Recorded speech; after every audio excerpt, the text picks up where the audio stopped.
So let's spend a little bit talking about some of the Psalms of praise, some of the Psalms giving God glory and thanksgiving for all the things that He does for us, for mankind, forever. He holds everything together. All of Psalm 100. Shout joyfully to the Lord, all the earth. Serve the Lord with gladness. If humanity wouldn't do it, the rocks themselves would call out, praise be the Lord. Know that the Lord Himself is God. He is worthy of all things that we can give Him. He's great above all. We don't even need to say anything for Him to still be holy and great. We don't diminish Him or give Him more by anything that we do. We can give Him our gratitude. That's about all we can give Him, is our gratitude. That's all He wants. But the importance there is Psalm thanksgiving for all things. In Psalm 101, a king's determination to rule righteously.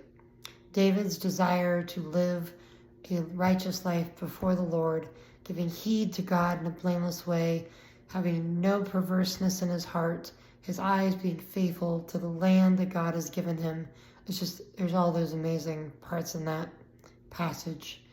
My eyes shall be upon the faithful of the land, and they may dwell with me. Okay, Psalm 102, trouble and sorrow. This is a psalm that many believe Jesus may have prayed in the garden. We do know that they sung hymns when they were in the upper room before they went to the Garden of Gethsemane, before the crucifixion. So several of the psalms, 101 to 110, that area could have been sung in the upper room. Anyway, Psalm 102 is talking about being afflicted, yet full of trust, a cry from the crisis of life, praising the Lord, recognizing God's favor of Jerusalem, God's exaltation among the nations, the weakness of man, and the strength of God. So yeah, there's a lot in Psalm 102. Verse 8, referring to Pharisees, my enemies have reproached me all day long. That's what they did all day long. Jesus's enemies were dealing with, coming against him. Because of your indignation and your wrath, for you have lifted me up and cast me away. There's so much here about Jesus dying on the cross for our sins and everything. A lot of that going on. Psalm 103, bless the Lord, O my soul, for all of his benefits, he who redeems me, he who is righteous, he who is gracious, he who is forgiving, he who shows great sympathy, the Lord of all creation. It's amazing. Psalm 102, 103 is, bless the Lord and all that is within me. The Jewish people pray for a blessing before and after the meal. It's not just that. Here's a good thought filter for you whenever you're thinking something. Is what I'm thinking in line with God's character? And what I'm going to say in line with what God is trying to tell us? That's a good way to kind of just filter through your own head what you're thinking.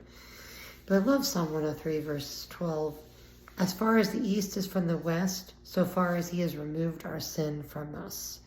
I love that. He knows. He knows us. He knows all of our messiness, and yet he still loves us. He still wants a relationship with us, and he has separated our sin from the east to the west, which is an infinite amount. North and south obviously has a distance, but that's pretty cool. Psalm 104, the Lord of all creation. Again, bless the Lord, O my soul. The Lord is great. There's a whole lot there about the appointed schedule of the sun, of the moon, all of those things on schedule. I tell my students all the time, the astrologers can map out where the moon is going to be and where it has been, where the planets were going to be, and any different kinds of using math. Mathematics is all about that, but God is the one that appointed all of that. God put all these things into being. Send forth your spirit. They were created, they were new, like the ground. He is good. All things that he has made are good.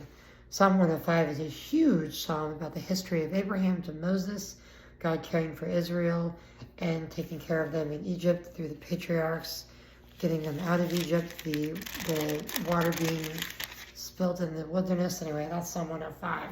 We'll get into Psalm 106 in the next video. Just continue studying these. They are hymns, they are devotions, they are a message for you today. God bless.